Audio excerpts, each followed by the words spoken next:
Hi viewers లారా, సుబ్రహ్మణ్యం సుబ్బు మీ ఆరోగ్యం మీ చేతుల్లోనే అనే ఛానల్లోకి రావడం చాలా రోజుల తర్వాత రావడం జరుగుతుంది. ఇప్పుడు ముఖ్యంగా ఒక సమాచారాన్ని మీకు చేరవేయడానికి నేను ఈ వీడియో చేయడం జరుగుతుంది.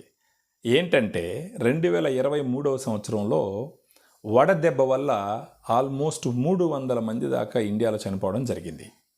ఇప్పుడు మనం ఆల్మోస్ట్ మిడిల్ ఆఫ్ మార్చ్లో ఉన్నాం. ఉష్ణోగ్రతలు కూడా ఆల్మోస్ట్ నియరింగ్ 40 డిగ్రీ సెంటీగ్రేడ్. ఇప్పుడు మీకు ఒక్కసారి మీ దృష్టికి దీన్ని తీసుకొస్తే కనుక మీరు కాన్షియస్గా తీసుకోవాల్సిన జాగ్రత్తలు తీసుకుంటే వడదెబ్బన బారిన పడకుండా ఉండేదానికి అవకాశాలు చాలా చాలా ఎక్కువ. ఈ సమ్మర్లో, ఈ వేసవి కాలంలో డీహైడ్రేషన్ అనేది చాలా చాలా సాధారణంగా జరిగేటటువంటి విషయం. దీని గురించి మీకు కొంచెం అవగాహన ఉంటే మాత్రం కొంచెం జాగ్రత్త తీసుకొని మీరు ఈ ప్రమాదాన బారిన పడకుండా ఉండేదానికి అవకాశాలు చాలా ఎక్కువ. అసలు ఈ డీహైడ్రేషన్ అనేది ఎందుకు వస్తుంది? శరీరంలో ఉండవలసిన నీళ్ళ కన్నా కూడా ఆ నీటి శాతం తగ్గిపోయింది అని అంటే అప్పుడు శరీరంలో జరిగే జీవనక్రియలన్నీ కొంచెం స్తంభించడం జరుగుతుంది. మామూలుగా గణాంకాల ప్రకారం మగవాళ్ళైతే 2.5 నుంచి 3.5 నుంచి 4 లీటర్ల వరకు నీళ్లు రోజుకు తీసుకుంటే మంచిది. అదే ఆడవాళ్ళలో అయితే 2.5 నుంచి 3 లీటర్ల వరకు నీళ్లు రోజు కనుక తీసుకుంటే అది మంచిది. ఒకవేళ మీ శరీరం రిక్వైర్మెంట్ని బట్టి ఒక్కొక్కరికి ఒక్కొక్క రకమైన అవసరం ఉంటుంది.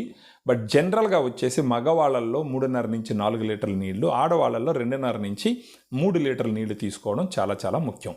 శరీరంలో ఆల్మోస్ట్ 78% వాటర్ ఉంటుంది. ఆ వాటర్ ఉండడం వల్ల ఉపయోగాలు ఏంటంటే మీ బీపీ కంట్రోల్లో ఉంటుంది, మీ మెదడు సక్రమంగా పనిచేస్తుంది, మీ మోకాళ్ళు అరిగిపోకుండా ఉండడానికి ఈ వాటర్ కొంచెం లూబ్రికేషన్గా పనిచేస్తుంది.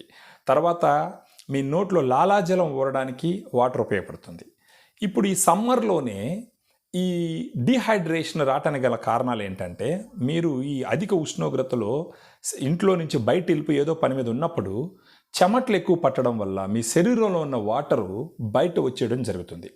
అప్పుడు సమయానికి మీ దాహాన్ని మీరు గుర్తించి మీరు నీళ్లు తాగడం చేయకపోతే అప్పుడు డీహైడ్రేషన్ బారిన పడే అవకాశాలు చాలా చాలా ఎక్కువ. మీరు డీహైడ్రేషన్ బారిన పడుతుండే విషయం మీకు ఎలా తెలుస్తుంది అని అంటే, మామూలుగా మీరు యూరిన్ పోసుకునేటప్పుడు మీ యూరిన్ వచ్చేసి ముదురు పసుపు రంగులో ఉంది అని అంటే అది ఒక సిమ్టమ్. మీకు ముదురు పసుపు రంగులో ఉంది అంటే బహుశా మీకు కావాల్సినటువంటి నీరు మీరు తాగటం లేదనేసి అర్థం. తర్వాత తల తిరగడం, తర్వాత వచ్చేసి మనకు చూపులో కొంచెం తేడాగా కనపడడం, చూపు కొంచెం అటు ఇటు తిరిగినట్టు ఉండడం, అలసట పడడం, శక్తి లేకుండా పోవడం, ఇవన్నీ వడదెబ్బ వచ్చేదానికి ముందర వచ్చే కొన్ని సూచనలు. సో నేనేమంటానంటే ముఖ్యంగా వయసు పైబడిన వాళ్ళు, 50-60 సంవత్సరాలు వయసు దాటిన వాళ్ళు వెండలో బయట వెళ్ళేదానికి ప్లాన్ చేసుకోవద్దు. ఒకవేళ తప్పనిసరి పరిస్థితి అయినప్పుడు మీరు బయట వెళ్ళవలసి వచ్చినప్పుడు మీరు క్రమం తప్పకుండా రెగ్యులర్గా వాటర్ తీసుకోవడం మొదలుపెట్టండి. లేదా వీలైతే డబ్బులుంటే కనుక కొబ్బరి నీళ్ళు తాగడం మొదలుపెట్టండి. అలా కాకుండా మీరు వాటర్ తాగడం మర్చిపోయినారంటే మాత్రం ప్రత్యేకించి వయసు పైబడిన వాళ్ళలో కొంచెం డయాబెటీస్ ఉంటుంది, తర్వాత హైపర్ టెన్షన్, బీపీ ఉంటుంది, ఇంకా వేరే కోమార్బిడిటీస్ అన్నీ ఉండడం వల్ల మీరు గాని డీహైడ్రేషన్ బారిన పడ్డారు అంటే చనిపోయే ప్రమాదాలు చాలా చాలా ఎక్కువగా ఉంటాయి. పిల్లలు వాళ్ళు కొంచెం ఆటల్లో పడిపోయి వాళ్ళు కూడా దాహం గురించి మర్చిపోయే అవకాశాలు చాలా ఎక్కువ. పెద్దవాళ్ళు ఏం చేయాలా, క్రమం తప్పకుండా పిల్లల్ని పిలిచి వాళ్ళకి నీళ్ళు ఇవ్వడం అన్నది మర్చిపోకుండా చేయవలసిన పని. ఈ కూల్ డ్రింక్స్ అన్నది తాగడం కొంచెం అవాయిడ్ చేయండి. ఏంటంటే ఆ సమయానికి మీకు దాహం తగ్గినట్టు ఉండవచ్చేమో కానీ ఆ కూల్ డ్రింక్స్ తాగడం వల్ల లేనిపోని సమస్యలు తెచ్చుకునే వాళ్ళు అవుతారు. ఎందుకంటే ఆ కూల్ డ్రింక్స్లో షుగర్ కంటెంట్ ఎక్కువ ఉంటుంది.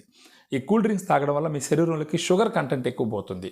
ఒకవేళ వయసు పైబడిన వాళ్ళు కానీ అయితే మీలో వచ్చేసి షుగర్, డయాబెటీస్ ఉండొచ్చు. దాని అన్నిటికీ ఇది సమస్య అవుతుంది. ఇంకొకటి, మెడికల్ షాపులకు వెళ్తే ఓఆర్ఎస్ ప్యాకెట్లను ఇస్తారు. ఆ ఓఆర్ఎస్ ప్యాకెట్ తెచ్చుకొని వాటర్ బాటిల్లో కలుపుకొని వాటరు మామూలుగా తాగే వాటర్ కన్నా ఈ ఓఆర్ఎస్ వాటర్ తాగుతూ ఉండడం చాలా చాలా ముఖ్యం. ప్రత్యేకించి పల్లెటూరుల్లో వ్యవసాయం చేసుకునేవాళ్ళు, అంటే ఇంటి నుంచి ఉదయాన్నే బయట వెళ్ళిపోయేసి పొలంలో ఉండి ఈవినింగ్ వచ్చేవాళ్ళు వీలైనంత వరకు ఈ ఓఆర్ఎస్ డ్రింక్ కలుపుకొని తాగుతూ ఉండండి. మధ్యలో అప్పుడప్పుడు మొహం కడుక్కుంటూ ఉండండి. మరి ఈ పల్లెటూరుల్లో వ్యవసాయం చేస్తే దానికి వెళ్ళేవాళ్ళు, లేదా సిటీలో అయినా సరే బయట వెళ్ళేవాళ్ళు వీలైనంత వరకు గొడుగుని, అంబ్రెల్లాని క్యారీ చేయండి, లేదా ఒక టవల్ తీసుకెళ్ళండి, లేదా ఒక క్యాప్ వేసుకోండి తలకి. ఇవన్నీ వేసుకోవడం వల్ల కొంతలో కొంత మిమ్మల్ని మీరు కాపాడుకునేదానికి అవకాశాలు ఎక్కువ. అదీ కాకుండా మీకు ఇంకొక ముఖ్యమైన విషయం ఏంటంటే, ఈ సమ్మర్లో, ఈ వేసవ కాలంలో డయేరియా వచ్చేదానికి అవకాశాలు చాలా చాలా ఎక్కువ. కారణం ఏంటంటే, ఒకసారి మీ ఒంట్లో ఉన్న వాటరు డీహైడ్రేట్ అయిపోయిందంటే అప్పుడు డయేరియా వస్తుంది. డయేరియా వచ్చిందంటే ఫర్దర్గా మీ ఒంట్లో ఉన్నటువంటి వాటర్ కానీ, ఎలక్ట్రోలైట్స్ కానీ ఫర్దర్గా అవి శరీరం నుంచి బయట వచ్చేస్తాయి. సో డయేరియా వచ్చినా కూడా, ఒకసారి వచ్చినా కూడా ఇమ్మీడియట్గా డాక్టర్ గారిని కలిసి తీసుకోవాల్సిన జాగ్రత్తలు. మీరు అప్పుడప్పుడు అంటారు సెలైన్ బాటిల్ ఎక్కించుకోవాలని చెప్పేసి, ఇవన్నీ ఎనర్జీ కోసం చేసుకునే పనులు అనమాట. సో ఈ సమ్మర్లో మీరు బయట వెళ్ళేటప్పుడు క్రమం తప్పకుండా వాటర్ తాగుతూ, వీలైతే కొబ్బరి నీళ్ళు తాగుతూ, ఓఆర్ఎస్ డ్రింక్స్ రెగ్యులర్గా తాగుతూ, మీ శరీరంలో వాటర్ని జాగ్రత్తగా కాపాడుకుంటూ, మీ శరీరంలో ఉన్న లవణాలని జాగ్రత్తగా కాపాడుకుంటూ, మీరు ఈ వడదెబ్బన బారిన పడకుండా మిమ్మల్ని మీరు కాపాడుకోండి. ఈ ఉద్దేశం కోసం మేము ఈ వీడియో చేయడం జరుగుతుంది. సో వడదెబ్బన బారిన పడకుండా మిమ్మల్ని మీరు కాపాడుకుంటూ, ఇదే విషయాన్ని 10 మంది మీకు తెలిసిన వాళ్ళకి చెప్తూ, మీ ఫ్రెండ్ సర్కిల్లో చెప్పండి. ఏమని? ఎండాకాలము వడదెబ్బన బారిన పడే అవకాశాలు ఎక్కువ, క్రమం తప్పకుండా నీళ్లు తాగండి, క్రమం తప్పకుండా ఈ ఓఆర్ఎస్ డ్రింక్స్ తాగండి, అధికంగా ఎండలోకి వెళ్ళొద్దు, ప్రత్యేకించి మే నెలలో ఉష్ణోగ్రతలు మరీ ఎక్కువ ఉంటాయి కనుక వీలైనంత వరకు బయటకు పోకుండా ఉండడానికి ప్రయత్నించండి. ఒక తప్పనిసరి పరిస్థితి అయినప్పుడు ఈ జాగ్రత్తలన్నీ తీసుకుంటూ పోయేసి తొందరగా బయట వచ్చేయండి. వీలైనంత వరకు మీ పనులు మార్నింగ్ టైంలో పెట్టుకోండి. 11-12 లోపల, ఒక 11 గంటల లోపల పనులన్నీ పూర్తి చేసుకునే విధంగా పెట్టుకోండి. లేదంటే ఈవినింగ్ ఒక 3:30-4 గంటల తర్వాత బయట వెళ్ళడానికి ప్రయత్నించండి. ప్రత్యేకించి 11 నుంచి మధ్యాహ్నం 3:30-4 గంటల దాకా బయట ఉండకుండా జాగ్రత్త తీసుకున్నారంటే మాత్రం మీరు ఈ వడదెబ్బన బారిన పడే అవకాశాలు చాలా చాలా తగ్గించుకోవచ్చు. సో దయచేసి ఇవన్నీ పాటిస్తూ మీరు ఈ సమ్మర్లో వడదెబ్బన బారిన పడకుండా మీ ప్రాణాలు కాపాడుకుంటూ 10 మందికి ఈ విషయాన్ని తెలియజేస్తూ, అంటే అందరికి తెలిసిన విషయమే కానీ పనుల్లో పడి మర్చిపోతాం. మనం ప్రత్యేకించి పదే చెప్పేటప్పుడు ఏమవుతుందంటే ఖచ్చితంగా వాళ్ళు గుర్తుపెట్టుకొని తగిన జాగ్రత్తలు తీసుకోవడం వల్ల ఈ చనిపోవడం అనే ఒక ప్రమాదం బారిన పడకుండా మిమ్మల్ని మీరు కాపాడుకోవచ్చు. సో మీ ఆరోగ్యం మీ చేతుల్లోనే.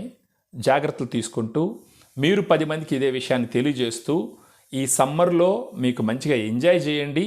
అంతేగాని లేనిపోని ఈ వడదెబ్బ లాంటిది, డీహైడ్రేషన్ లాంటిది, డయేరియా లాంటిది బారిన పడకుండా మిమ్మల్ని మీరు కాపాడుకుంటారని ఆశిస్తూ జై హింద్.